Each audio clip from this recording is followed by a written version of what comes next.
This is Optimal Finance Daily, episode 769, Polarizing Purchases by Tynan of Tynan.com.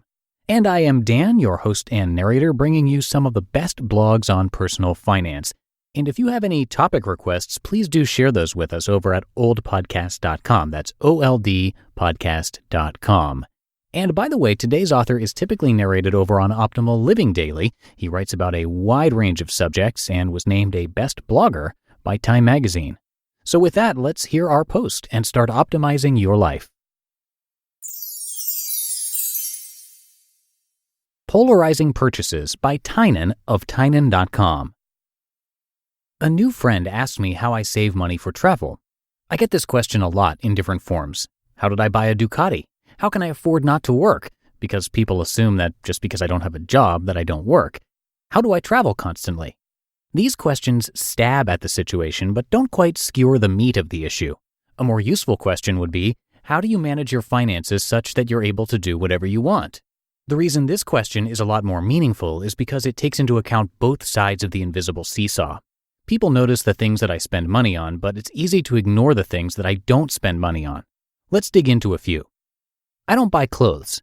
I bought an $89 pair of pants last month, which replaced the single pair of pants I've owned since 2009.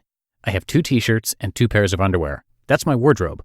Years ago, I went clothes shopping almost weekly, rarely leaving without at least $100 worth of clothes, usually Cavalli jeans or shirt.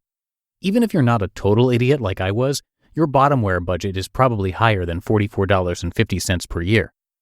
I don't buy alcohol. I'm told that most people spend hundreds of dollars per month on alcohol. I find that nearly impossible to comprehend, but so many people have corroborated it that I'm resigned to take it as fact. I have no debt.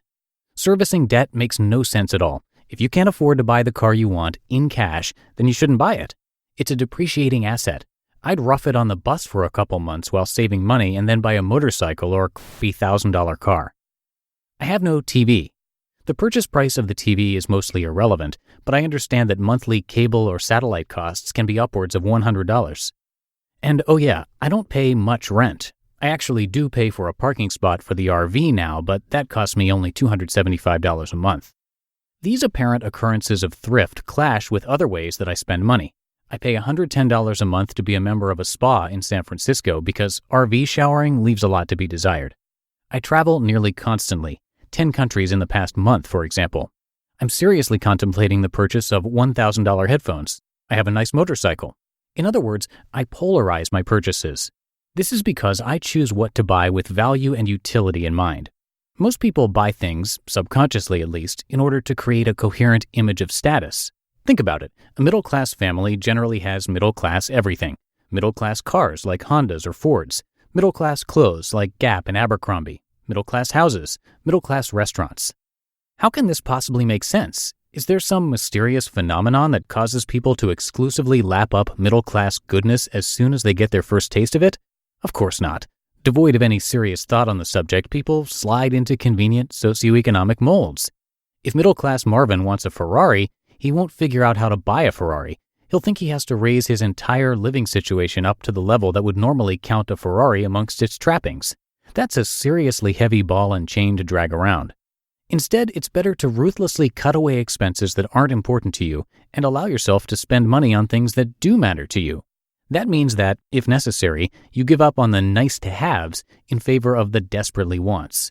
My desperately wants are mainly travel and technology. I consume in those categories far above average from my relatively low income bracket. When faced with this, people assume that I must be rich. But they don't realize that I have 1 pair of pants and have never bought an alcoholic beverage. If you were to nix, as I have, all of the items that I listed above, you'd have an additional $1,275 per month to spend on things that you actually care about. That breaks down like this. Clothes, $50. Alcohol, $300. Debt interest, $100. TV, $100. And rent, $725. How you acquire these desperately wants is important too. Fellow passengers on a recent 2-week cruise couldn't fathom how 5 youngsters could afford to pay, and I quote, $3,000 for a cruise plus drinks. Well, we didn't. Each of us paid less than $700 and only one of us bought drinks. We shop efficiently, trying to make our desperately wants purchases the lowest possible price for the best possible item. When I shopped for my first motorcycle, I ended up buying a 2003 Ducati Monster 620. Since Ducati is sometimes considered the Ferrari of the motorcycle world, people wondered out loud how I could afford such an expensive motorcycle. What they didn't realize, until I told them, is that I waited a month looking for the best deal on it and paid only $2,500. Most entry-level bikes that couldn't keep up with the Ducati and wouldn't turn a single head cost more than that, new or used. If Todd hadn't reduced my sweet motorcycle into a metal abstract art sculpture, I could have sold it for at least $1,000 more than I paid for it. That's the benefit of buying premium items at discount prices. They actually end up being better than free because you pay under market value and they end up holding their market value well due to their quality. 6 months ago, I bought an $875 lens for my camera. Yesterday, I sold it for $885. So to get back to the initial question, how do I manage my finances to do whatever I want? I do it by making sure that my finances are only obligated to things that I really want, and I give those purchases the consideration and patience they deserve. You just listened to the post titled Polarizing Purchases by Tynan of Tynan.com.